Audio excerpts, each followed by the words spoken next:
할렐루야, 반갑습니다. 오늘 정말 행복한 날입니다. 눈이 아주 한방 눈이 왔습니다. 물론 출퇴근하시는 분들은 힘드시겠지만 그러나 온 땅이 하얗게 눈꽃이 피어 있다는 것은 정말 마음이 환해지는 그런 행복이 밀려오는 것 같습니다. 오늘 말라기서 3장 가도록 하겠습니다.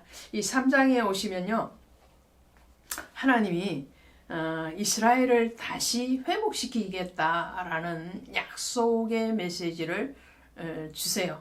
3장 1절부터 6절까지 그렇게 약속의 메시지를 주시고요. 7절부터 12절까지는 언약의 하나님에게 불성실한 이스라엘의 죄, 거기에 대해서 11조를 들어서 말씀을 하고 계시죠. 그리고 13절부터 15절까지는 하나님을 거역하는 사람들의 그 심적인 상태, 그들의 입술의 말들에 대해서 말씀을 합니다.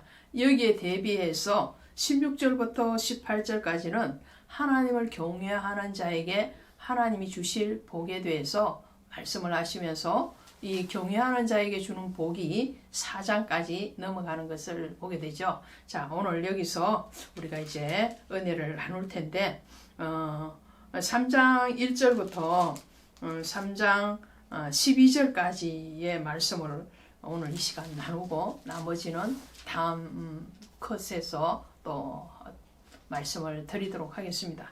자, 3장 1절에 가시면 만군의 여호와가 이르노라. 이 만군의 여호와 그러죠. 야훼 하나님을 호칭할 때에 이스라엘의 하나님 이렇게 말을 할 때도 있고요. 만군의 여호와 하나님 이렇게 말씀을 하실 때도 있죠. 이스라엘에 대해서 집중적으로 조명을 하실 때에 이스라엘의 하나님 이렇게 말씀을 하시기도 하지만 온 우주를 다스리는 주권적인 하나님의 대해서 말씀할 때에 만군의 여호와 하나님 이렇게 말씀을 하시죠. 이 만군의 여호와 하나님이 지금 약속을 하시는데요. 보라, 내가 내 사자를 보내리니 그가 내 앞에서 길을 준비할 것이요.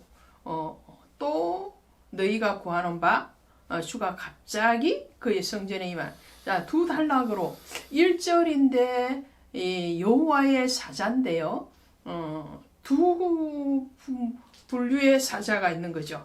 자, 한 사자는 주의 앞길을 예비하는 사역을 위해서 왔던 세례 요한을 얘기합니다. 그러니까 1절 상반절에 나오는 내 사자는 내 사자를 보낸다 라고 했을 때 그 사자는 세례 요한이라고 할 수 있습니다.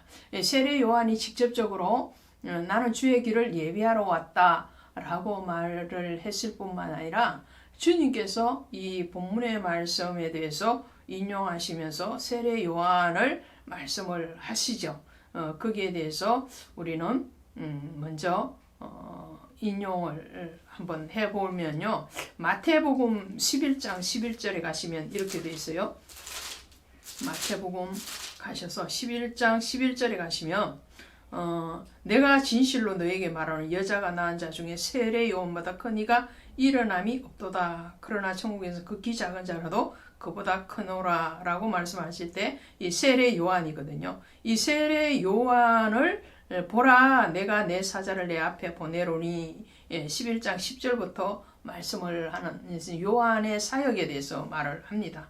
그래서 예수님보다 6개월 먼저 출생한 세례 요한이 예수님의 사역의 길을 먼저 닦죠. 그 길이라는 것은 바로 유대 백성들의 마음의 길이죠. 자, 그리고 하반절에 나오는 너희가 사모하는 바 언약의 사자가 임하실 것이다. 이 언약의 사자는 예수님이죠.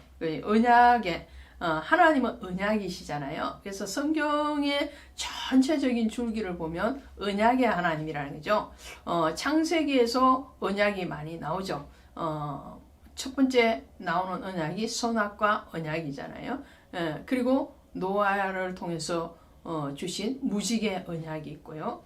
그리고 아브라함을 통해서 주신 횃불 언약, 그리고 할례 언약, 이렇게 언약의 하나님, 메시아에 대한 언약의 하나님이신데 그 언약의 사자가 바로 예수 그리스도라는 거죠.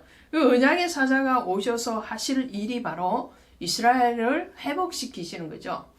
그 신앙을 회복시키시는데 그 신앙을 회복시키실 때에 3절에서 레위 자손을 깨끗하게 하되 그 은과 같이 그들을 연단하리니 이렇게 말씀하세요. 12지파가 있죠. 이스라엘에는 12지파가 있는데 이 레위 지파를 하나님이 먼저 금용을 하시고 대표로 뽑아내시는 거예요. 이 레위에 대해서는 하나님이 말씀하실 때에 레위는 나의 기업이다라고 말씀하세요. 그리고 이 레위인들을 이스라엘 백성들에게 선물로 줬다 그랬어요. 또 제사장들에게 레위인들을 붙여서 그 제사적인 업무를 감당하는데 협력하고 동력하는 일을 했거든요. 이 레위 자손, 레위 지파에서 제사장이 나오죠. 그래서 모든 제사장은 레위인입니다. 그러나 모든 레위인이 제사장이 되는 건 아니에요.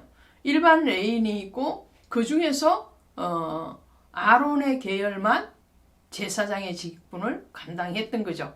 그 레위인에 대해서 하나님은 레위인은 이스라엘의 맏아들과 같은 역할을 맡기신 거예요.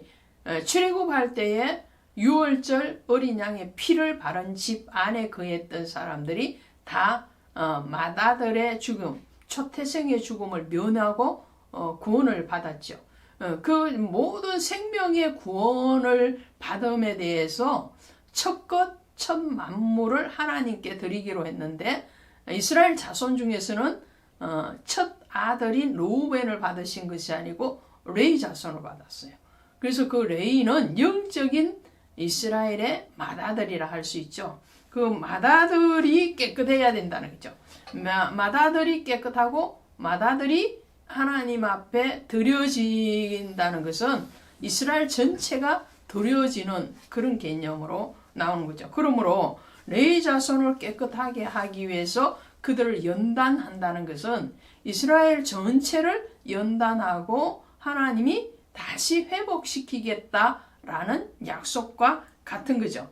민수기 8장 13절에 가면 레위인들을 요제로 드릴지니라 그래서 요제는 뭐예요? 요제는 흔들어서 드리는 제사라며 하나님 앞에 흔들은다는 것은 고난과 연단을 통해서 하나님께 나아가는 특별한 사명을 받은 사람이 바로 레위 자손이다라는 것을 말씀을 하죠. 그래서 6절에 가시면 나 여호와는 변하지 아니하리니 그러므로 야곱의 자손들아 너희가 소멸하지 아니하느니라 그랬어요.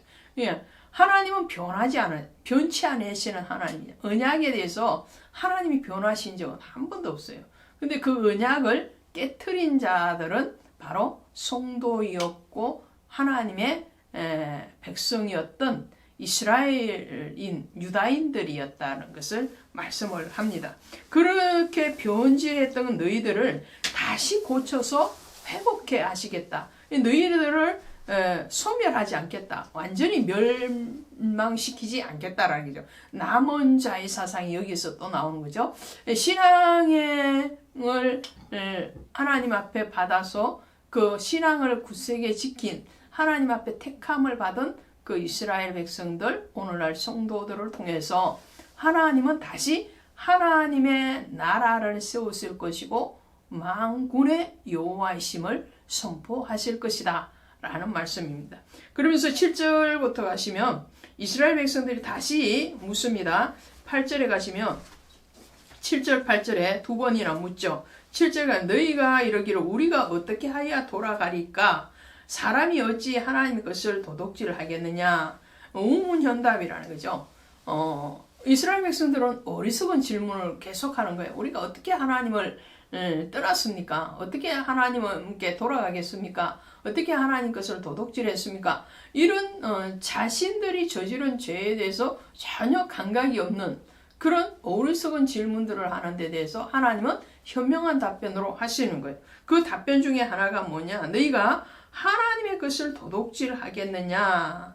그러나 너희는 나의 것을 도둑질하고도 말하기를 우리가 어떻게 주의 것을 도둑질했느냐라고 또 되묻는다는 거죠. 이 11조는 하나님 것이다 라고 말을 해요. 왜요? 11조는 모든 주신 것에서 첫 것이잖아요. 첫 것. 만물, 첫 것. 이 개념이 11조의 개념이에요. 모든 것의 주인이라 만군의 여호와, 모든 사람을 다스리시는 하나님이실 뿐만 아니라 모든 것들의 주인, 소유주가 바로 하나님이시다라는 것을 말씀을 할 때 이 11조를 말씀을 하시는 거죠. 민수기 18장 21절에 가시면 이 11조를 레위인들에게 주어서 그들의 기업으로 삼았다. 이 11조는 구약에서 두 가지의 용도가 있어요. 하나는 레위인과 제사장들에게 주어서 그들이 성전에 사는 일을 갚으심이 11조의 용도고요. 또 하나는 매 3년마다 드려지는 그 11조는 과부와 객을 위한 나그네를 위한 구제용으로 쓰여진 그 11조가 있습니다.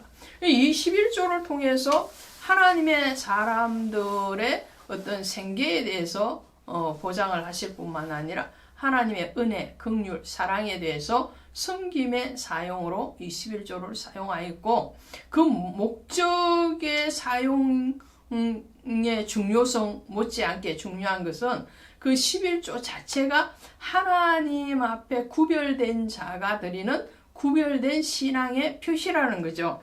그래서 이렇게 주님은 말씀을 하시는 거예요. 너 나의 것이다 라고 말씀해요. 나의 것. 11조는 나의 것이다. 그것을 드리지 않는 것은 바로 너가 도둑질하는 것이다. 누구 것을요? 하나님 것을 도둑질하는 것이다. 라고 말씀을 하시면서 이 11조를 드려라 라고 말씀을 하죠.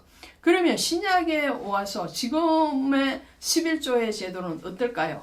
마태복음 23장 23절에 가시면 너희가 박하와 해안과 근처의 11조를 드리되 더 중한 바 의와 인과신은 버렸도다. 그러나 이것도 행하고 저것도 행해야 할지니라 라고 말씀을 하시죠. 그것은 이 물질의 11조 100만 원의 11조는 10만 원이죠. 그 물질의 11조를 드리는 것 못지않게 중요한 것은 하나님 앞에 의와 인과신, 하나님의 의로우심, 하나님을 향한 믿음, 하나님을 향한 그 사랑을 가지고 드려야 된다. 너희 마음의 중심을 드려야 된다. 이런 말이죠.